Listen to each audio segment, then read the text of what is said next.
Welcome to BBC News, broadcasting to viewers in North America and around the globe. I'm Regid Ahmed. Our top stories. Big losses for President Erdogan's governing party in local elections across Turkey.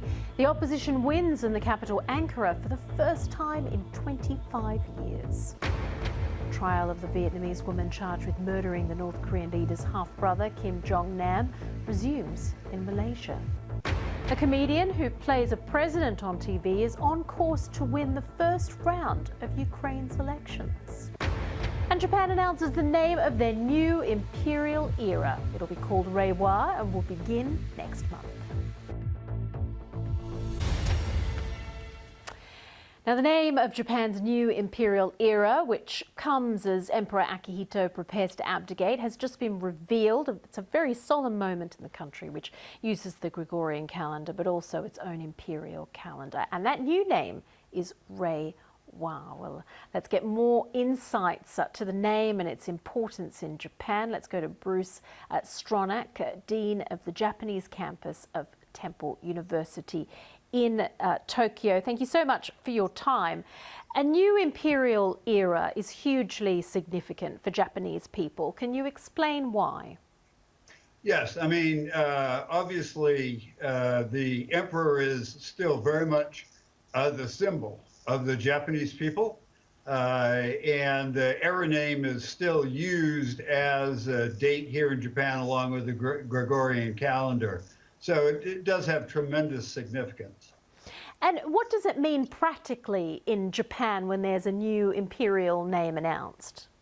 A whole lot of new stationery has to be made because in forms, letters, all of this kind of thing, the era name is still quite commonly used. So in very practical terms, that's what it means. And, just whatever in whatever uses it is for the year name. But also, I think that spiritually and in terms of the relationship of the nation to the emperor, that also has that obviously significant meaning. Now, the old imperial era was called Heisei. This new one is Reiwa. So what was Heisei significant for, and what do you think the new one will mean?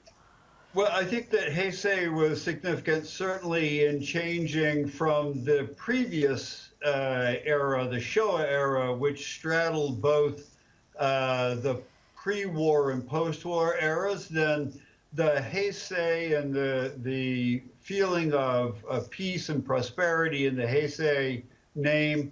What's interesting about this name is this name really harks back to the very origins of contemporary Japanese history, back to the 7th century, the 8th century, the beginning of Japanese culture.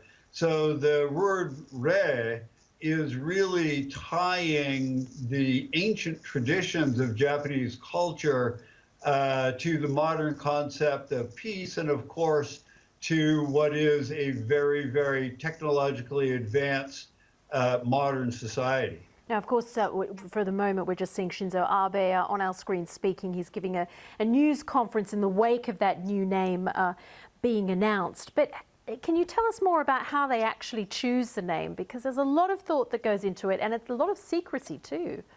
Yes, exactly. I mean, the contemporary law for the naming of eras dates back to only 1979.